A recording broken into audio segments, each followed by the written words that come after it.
moment qu'on se connaît tous les deux. Nous sommes passés par des moments intéressants. Nos deux pays s'entendent très bien et nous avons une grande affinité l'un envers l'autre. Le chancelier a bien réussi en Allemagne. Être chancelier de l'Allemagne, c'est pas mal. Je pense qu'il s'en tire très bien. C'est mon opinion. Je pense qu'il est très populaire. La relation que nous avons dans le domaine du commerce est tout à fait solide. Nous avons des accords. Alors évidemment, on a un peu parlé de l'Iran aujourd'hui. Il nous a aidés très aimablement. Et comme vous le voyez, la chose se passe bien, l'opération se déroule bien. Ils n'ont plus de force aérienne, ils n'ont plus de marine, plus de détection, plus de radar. Tout ça, on a dégommé tout ça. En gros, à peu près tout. On a à peu près tout dégommé. Donc on va voir comment on continue. Mais jusqu'à présent, ça se passe très bien. Nous avons une grande armée et ils font un travail fantastique. Donc on a abordé ce sujet. On a également parlé de grands accords commerciaux. Donc, c'est un honneur de vous avoir ici, dans ce magnifique bureau ovale, dans cette magnifique Maison Blanche. Je crois que vous aussi, vous avez de beaux endroits là-bas en Allemagne et j'ai hâte de m'y rendre un jour. Merci.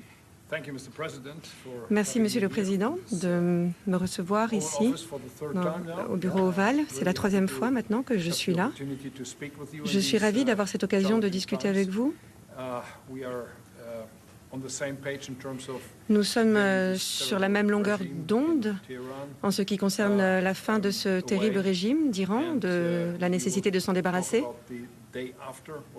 Nous allons parler du jour d'après et nous devons également parler de nos accords commerciaux que j'aimerais voir mis en œuvre dès que possible.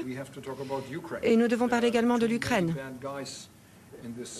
Trop de mauvais types dans le monde aujourd'hui. Il faut vraiment qu'on parle de ça.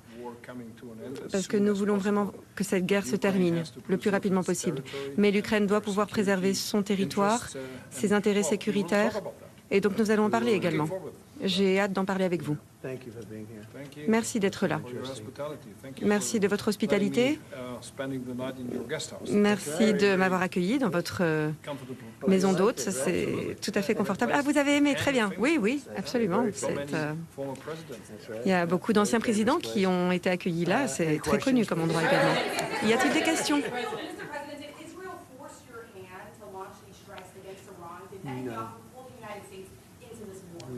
Alors, non, la question porte sur les guerres sans fin. Donc, vous voyez, nous avons essayé de négocier avec ces lunatiques, mais mon opinion, c'était qu'ils allaient attaquer en premier. Ce n'est pas nous qui avons attaqué en premier. Moi, j'étais certain qu'ils allaient attaquer en premier. Nous avons de très bons négociateurs, des gens qui sont rompus aux négociations, qui ont l'habitude de réussir. Mais sur la façon dont les négociations se déroulaient, moi, je pensais qu'ils allaient attaquer en premier. Et je ne voulais pas que cela se produise. Donc, moi, j'aurais pu forcer la main d'Israël, mais Israël était prêt.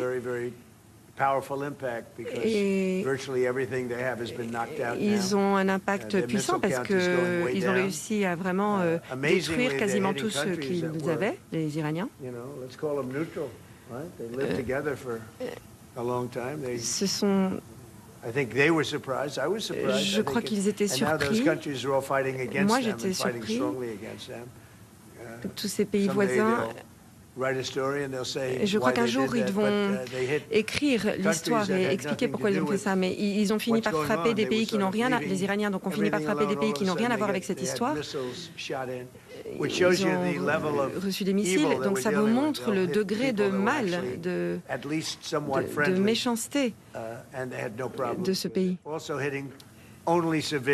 Et également, ils ont ciblé des endroits civils, des hôtels, des appartements. Nous frappons des endroits beaucoup plus appropriés. Et en gros, le plus important maintenant, c'est qu'ils n'ont plus de protection aérienne, ils n'ont plus d'installation de détection, il ne leur reste plus aucune capacité de détection. Donc, à mon avis, ils vont souffrir pas mal. Je pense que c'est des gens, je crois que c'est des gens qui ont tué 35 000 personnes au cours des dernières semaines. Des gens qui protestaient, qui ont été tués violemment, brutalement. Donc, vraiment, ce sont des gens qui ne sont pas sympas du tout. Et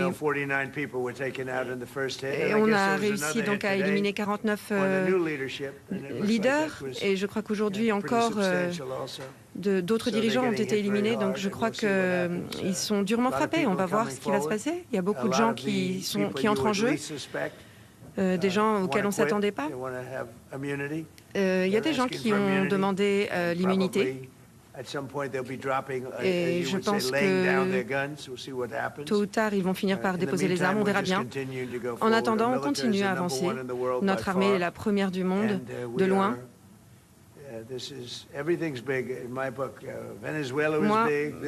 Moi, mon travail, je vois tout en grand. Le Venezuela, l'opération Marteau de minuit, l'Iran, tout ça, c'est des choses en grand.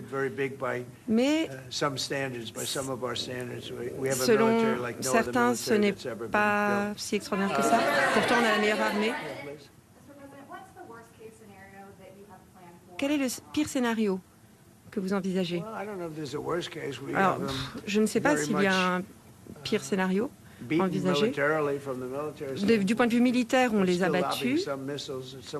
Ils ont encore des missiles, mais tôt ou tard, ils ne pourront plus en avoir parce qu'on frappe leurs lanceurs. On frappe, vous savez qu'ils ont construit tous ces missiles au cours des dernières années, mais ils en ont tiré beaucoup déjà et on en détruit beaucoup.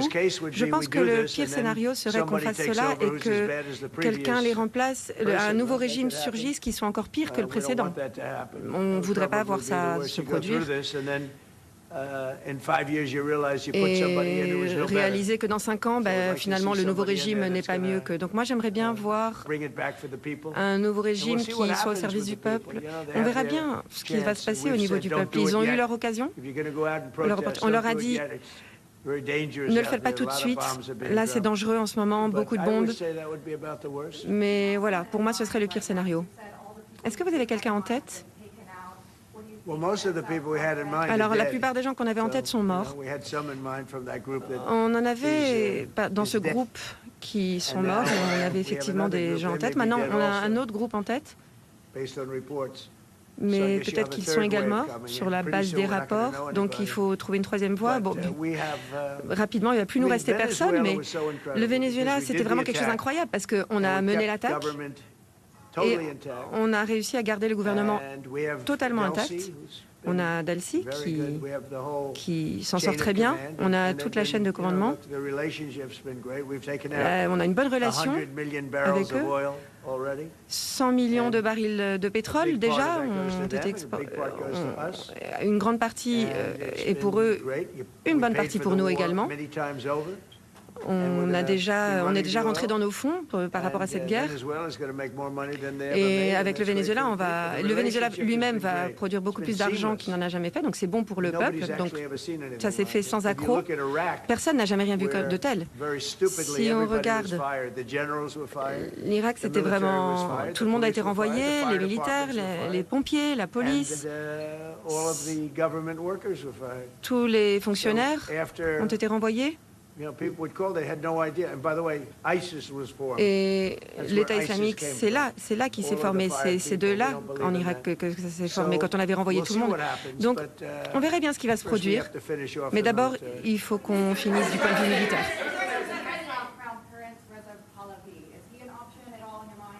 Alors, est-ce que Pahlavi est une option pour vous? Alors, je crois que oui, il y en a qui l'aiment bien. On n'y a pas trop réfléchi. Moi, je pense que quelqu'un de l'intérieur serait peut-être plus approprié. Il a l'air très sympa, mais je pense qu'il vaudrait mieux peut-être quelqu'un de là-bas, qui est actuellement populaire. Mais nous avons des gens en tête comme ça, des gens qui sont plus modérés.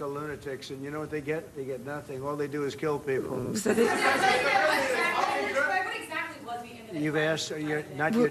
Non, c'est pas votre tour. Non, c'est pas votre tour. Allez-y, Monsieur le Président.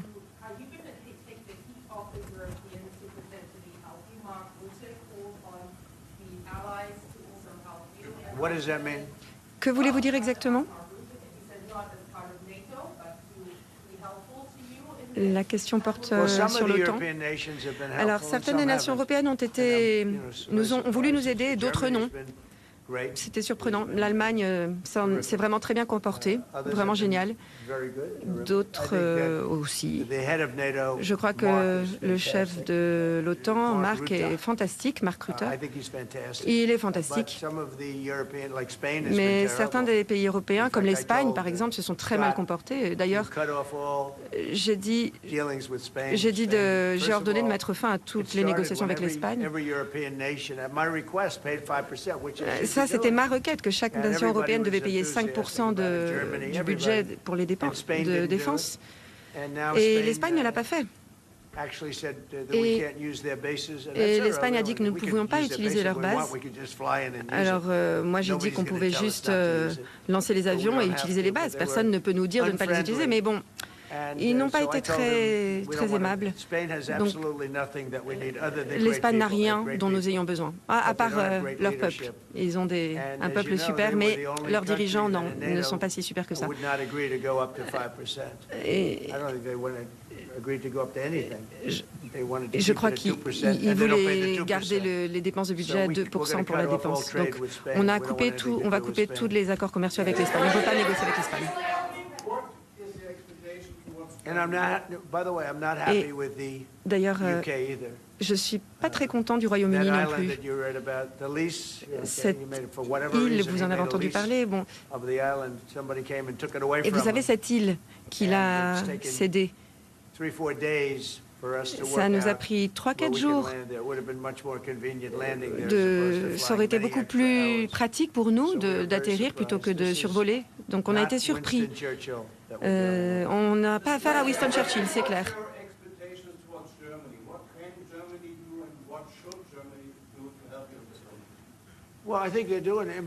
Alors, l'Allemagne, ils nous laissent atterrir dans certains endroits, nous apprécions cela.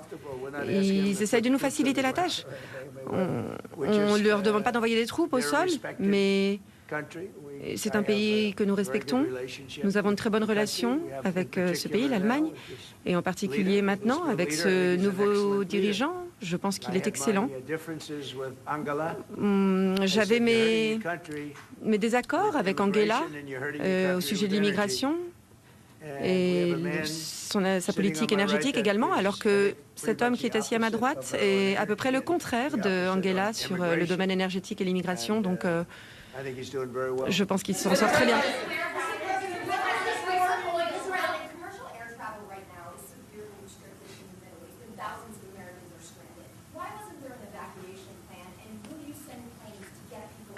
Un plan d'évacuation.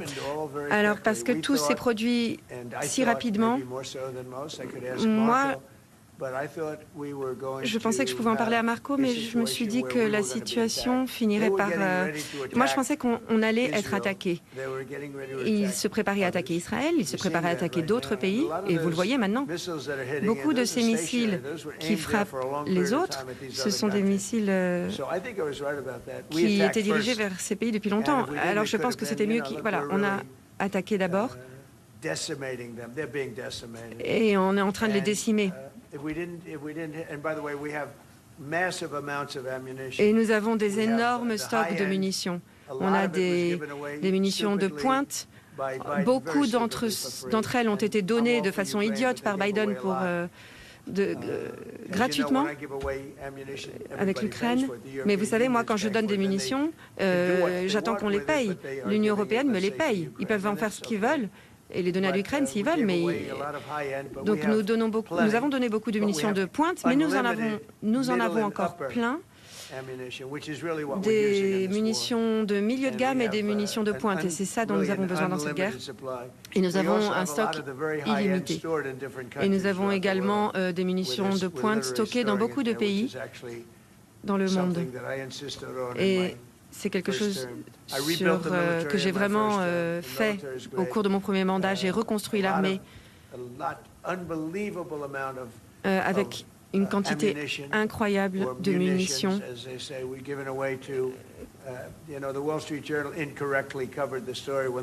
Et d'ailleurs, des choses incorrectes ont été dites.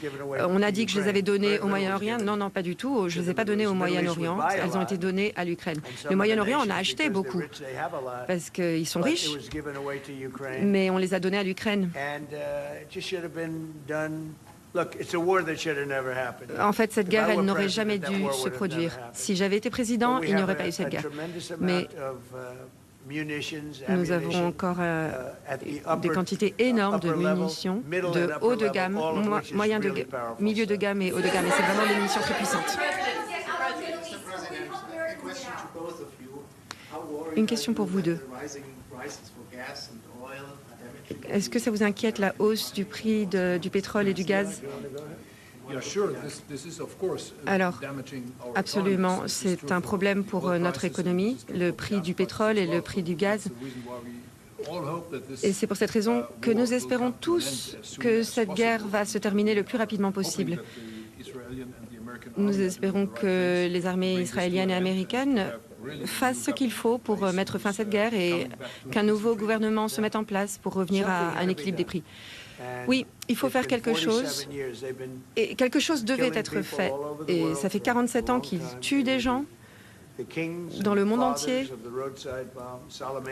Le roi, le père des engins artisanaux explosifs, Soleimani, nous l'avons tué. Et je crois que si l'histoire avait été différente aujourd'hui, peut-être il serait beaucoup plus fort qu'aujourd'hui. Mais ils ont fait des engins explosifs improvisés.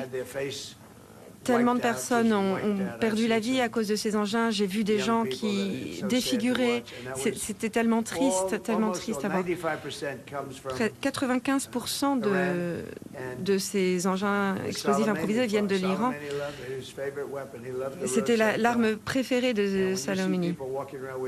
Et quand on voit des gens qui se déplacent, qui n'ont pas de bras, pas de jambes, le visage défiguré, qui doivent vivre comme ça, c'est atroce, vraiment.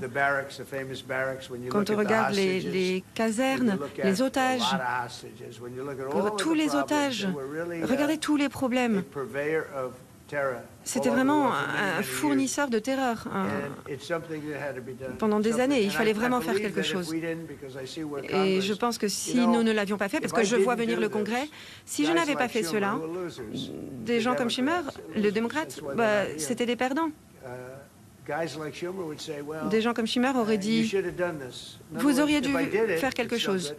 Donc si je le fais, c'est pas bien. Si je ne l'avais pas fait, ils auraient dit le contraire, que j'aurais dû le faire. Mais en réalité, je n'ai jamais été autant félicité pour quelque chose que j'ai fait. Vraiment, les gens avaient le sentiment que c'était quelque chose qui devait être fait. Donc bon, pendant un petit moment, on va avoir des prix élevés pour le pétrole, mais dès que les choses se termineront, les prix vont retomber encore plus bas qu'avant. Go ahead, please. Allez-y. Yes.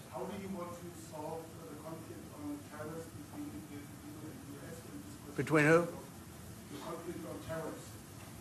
La question porte sur les terroristes. And US and who? EU, European Union. Well, we won on tariffs, actually. Non, pardon, la question porte sur les droits de douane entre l'Union européenne et les États-Unis. Nous avons gagné sur les droits de douane. D'un certain point de vue, c'était une mauvaise décision, mais d'un autre côté, c'était une très bonne décision parce que nous avions tous ces différents droits de douane que nous pensions être bons. Mais, donc nous avons dit vous pouvez utiliser tous ces droits de douane. Have to charge tariffs to nations who play with their money, you know. Il y a des pays qui jouent avec leur argent, comme un yo-yo, qui font des hauts et des bas. Il faut prendre soin des nations qui ont été sympas avec nous. D'autres nations n'ont pas été sympas avec nous et on ne va pas les laisser profiter de nous. Donc, en gros, les droits de douane, c'est qu'on a pris une décision. Bon, pour vous donner un exemple, on a un problème avec les permis, par exemple. C'est quelque chose qui nous permet de mettre fin à toutes les entreprises. Donc, on ne savait même pas qu'on avait cette capacité. Nous avons le droit de mettre fin à toutes les entreprises qui viennent de certains pays, donc des pays qui ne traitent pas bien. Le président, sans passer par le Congrès, a le droit de mettre fin. Mais je n'avais pas le droit de les faire payer. Donc j'avais le droit de leur donner un permis, mais je n'avais pas le droit de les faire payer. Donc franchement, c'est ridicule. Mais c'est la Cour suprême qui nous a donné ce droit. Et nous avons, donc pour vous donner un exemple, on parlait de l'Espagne. Demain, même aujourd'hui, ce sera encore mieux, je pourrais mettre fin à toutes les entreprises en lien avec l'Espagne. J'ai le droit de mettre fin à tout ça, faire un embargo, faire ce que je veux. On pourrait d'ailleurs peut-être faire ça avec l'Espagne. Qu'est-ce que vous en pensez?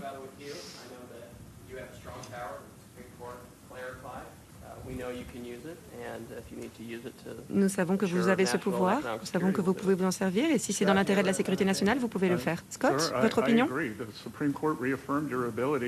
Monsieur, la Cour suprême a effectivement affirmé votre capacité à mettre en œuvre un embargo. Comme nous en avons parlé déjà au cours de votre premier mandat, les sections 3 et 232.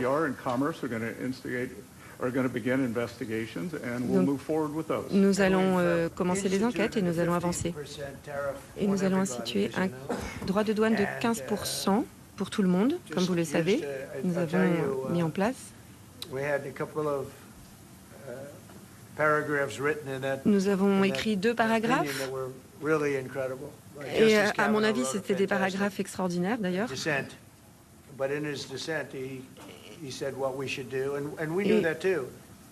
Nous savons ce que nous devons faire. Ce que nous voulions faire, c'était simplifier les choses en fait. Et pour une raison que je ne comprends pas, bêtement, les cours ont décidé, les tribunaux ont dit non, mais ils ont dit qu'on pouvait utiliser d'autres façons, et c'est ça qu'on fait. Donc voilà, on a adopté un tarif très simple, un droit de douane très simple, 15%.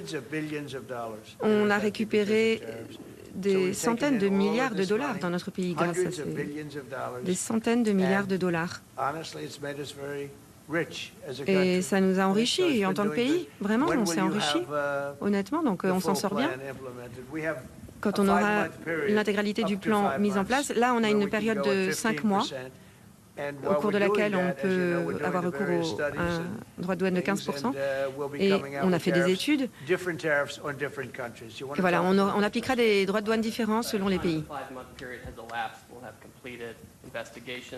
Donc au cours de ces 5 mois, on aura terminé les enquêtes, les études. Et on sait qu'il y a des pays qui ont déjà un accord, qui veulent garder cet accord. Donc on doit vraiment mener des enquêtes pour protéger la sécurité économique des États-Unis. Comment est-ce qu'on va traiter l'Allemagne? Moi, je crois que vous devez les frapper fort.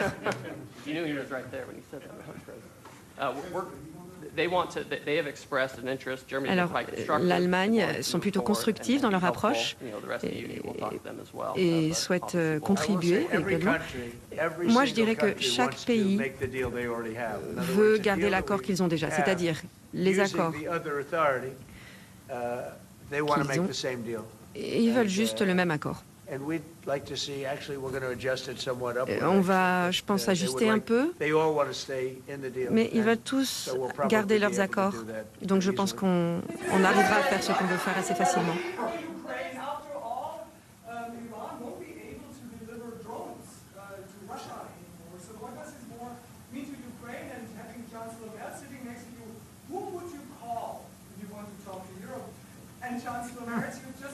La question porte sur l'Ukraine. De quel pays venez-vous? Je suis allemande. Oui, oui, il me semblait bien. Elle vous aime bien.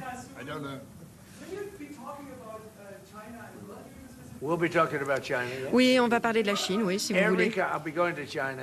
D'ailleurs, je vais m'y rendre bientôt. À chaque fois qu'on se rencontre, nous échangeons. Je respecte la Chine, mais c'est toujours un sujet de conversation. Nous avions une très bonne relation avec la Chine. Nous avons une très bonne relation avec la Chine. Avant, on perdait beaucoup d'argent avec eux, mais ce n'est plus le cas maintenant. Nous avons une très bonne relation avec la Chine et nous avons une très bonne relation avec l'Allemagne.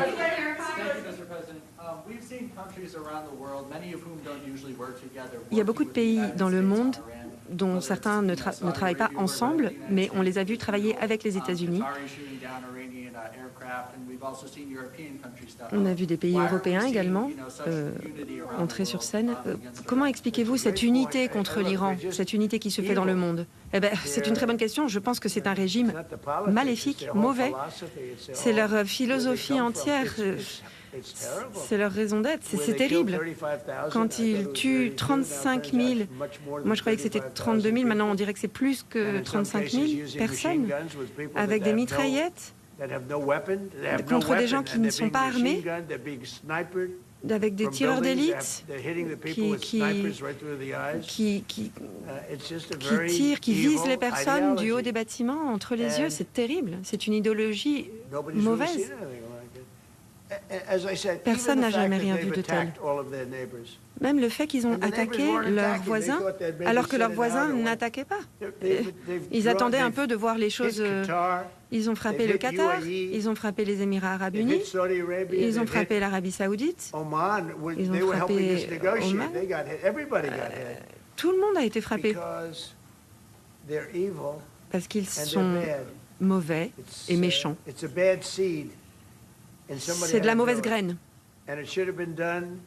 Et il fallait faire quelque chose. Et je pense que quelque chose aurait dû être fait au cours de ces 47 années, parce qu'il y a tellement de morts incroyables qui ont été causées. Même l'Allemagne a été frappée.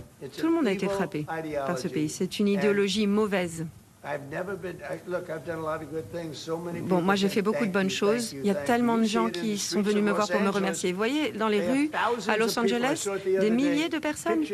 J'ai vu l'autre jour des images de Donald Trump. Et moi je regarde, je suis au téléphone, peut-être je vous parle à vous, et je vois mon visage dans la rue. Et je me dis, oh, encore une manifestation. Et après, je me dis, mais non, mais ils ont l'air sympas, ces gens. Et je vois une femme qui embrasse mon portrait. Alors je me dis, mais c'est peut-être des Iraniens, en fait. C'était des Iraniens. Vous avez vu des milliers de personnes. Vous avez vu les rassemblements. À New York aussi. La réalité, c'est que les gens sont contents de ce que j'ai fait. Je l'ai toujours dit. On ne peut pas avoir de paix, une vraie paix dans le Moyen-Orient si l'Iran obtenait l'arme nucléaire. Regardez tous les missiles qu'ils ont construits. Des milliers de missiles dans un temps très court, relativement parlant. L'attaque que nous avons conduite, je parle de marteau de minuit, si on ne l'avait pas faite, l'Iran aurait eu en un mois une arme nucléaire très puissante. Donc on l'a fait, c'était une réussite, vous l'avez vu. L'autre chose, Barack Hussein Obama, je pense qu'il a négocié le pire accord que j'ai jamais vu. Et qui finalement s'est retourné contre nous. Si je n'avais pas mis fin à cet accord, aujourd'hui, l'Iran aurait eu une énorme arme nucléaire qui aurait déjà été utilisée contre Israël, au moins, et probablement contre d'autres pays. Et on ne serait même pas là pour en parler aujourd'hui. Donc, si je n'avais pas mis fin à cet accord, l'accord signé par Obama leur donnait tout, y compris un Boeing 757 rempli de billets verts. Cet accord leur donnait même de l'argent, du cash, des espèces. Ils ont récupéré toutes les espèces, Washington, partout, et ils l'ont envoyé en avion dans des Boeing en Iran. Alors moi, je vais peut-être essayer de faire ça, d'ailleurs. Personne n'avait jamais rien vu de tel. 2 avions pleins du sol jusqu'au plafond, des Boeing remplis de billets. Et en plus de ça, des milliards de dollars. Et en plus, il leur donnait le droit d'obtenir l'arme nucléaire. Cet accord, quand cet accord a expiré, beaucoup de gens m'ont reproché d'avoir mis fin à cet accord, mais en fait, il allait expirer. Cet accord leur donnait le droit à l'arme nucléaire, parce qu'ils sont dingues. Comme pendant mon discours sur l'état de l'Union de la Nation, j'ai regardé à ma droite, j'aurais dit, voilà, ces gens sont fous. S'ils avaient eu l'arme nucléaire, ils s'en seraient servis.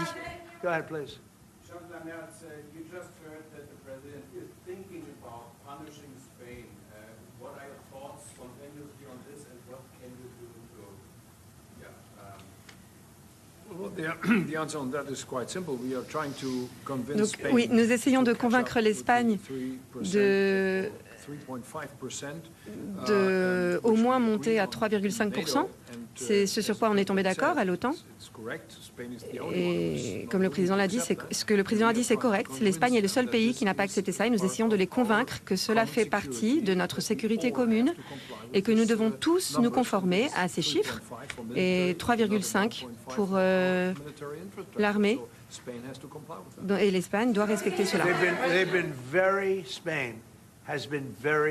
L'Espagne s'est montrée très peu coopérative. Et c'est la même chose pour le Royaume-Uni. Et ça me choque. De la part du Royaume-Uni, ça me choque. Mais bon, vraiment, ce n'est pas l'époque de Churchill. Hein. Vraiment, le Royaume-Uni s'est montré très peu coopératif. À cause de cette île qu'ils ont donnée pour 100 ans, alors que les autochtones, parce que les autochtones revendiquaient l'île, mais ils ne l'avaient jamais vue, cette île, avant. Donc franchement, à quoi ça rime tout ça? Ils ont gâché notre relation, vraiment, c'est dommage. Ce pays, le Royaume-Uni, moi j'adore le Royaume-Uni. Ma mère est née au Royaume-Uni, mon père est né... Mon père est né de ce côté-là, donc vraiment j'ai un attachement pour ces endroits-là. Mais ce qu'ils font avec l'énergie, avec l'immigration au Royaume-Uni, c'est terrible. Vous avez la mer du Nord. Quelqu'un a dit hier, ouvrez la mer du Nord. Et ils ont des éoliennes partout. Et vraiment, ils gâchent tout le pays. Ils gâchent le paysage. Ils gâchent les magnifiques champs. Ouvrez la mer du Nord. Dégagez la mer. Ils achètent leur énergie à la Norvège, qui reçoit son énergie de la mer du Nord. Donc la Norvège, fort dans la mer du Nord, et le Royaume-Uni a la meilleure partie de la mer du Nord. Et le deuxième point, c'est l'immigration illégale. Et il faut qu'ils résolvent ce problème, vraiment. Et je ne parle pas seulement du Royaume-Uni, il y a aussi d'autres endroits de l'Union européenne qui ont le même problème. L'immigration et l'énergie. L'énergie, c'est vraiment la plus élevée au monde, les prix. Et l'immigration, regardez, il y a des endroits au Royaume-Uni, et vraiment le maire de Londres, c'est vraiment, il est terrible, il est complètement incompétent. Il y a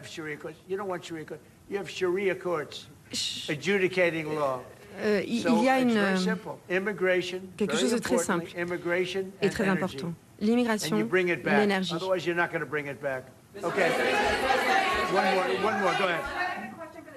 Yes, please. Yeah. Joint force in this moment against Iran. What does that look like to you? And then, Mr. President, where is getting a deal with Russia and Ukraine on your priority list right now? Où est-ce que l'Ukraine et la Russie sont sur votre liste de priorités?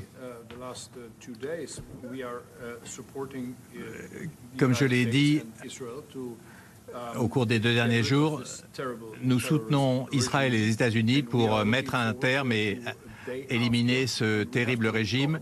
Et nous devons parler de la stratégie pour savoir ce qui se passera après. Qu'est-ce qui va se passer après que ce régime va disparaître à Téhéran? Parce que c'est toute la région qui est concernée et nous avons un intérêt évidemment commun. C'est très important, pas simplement pour les Américains, mais c'est extrêmement important aussi pour Israël et pour la sécurité d'Israël. Et véritablement, nous sommes vraiment pour trouver des moyens pour savoir ce qui se passera après. Eh bien, Quant à la Russie et l'Ukraine, sur ma liste des priorités, elles sont très haut. Comme vous le savez, j'ai déjà mis fin à 8 guerres, avec des guerres très sérieuses, par exemple celle entre le Pakistan et l'Inde. Je pensais que ça aurait été beaucoup plus facile de régler la guerre entre la Russie et l'Ukraine, entre le président Poutine et le président Zelensky.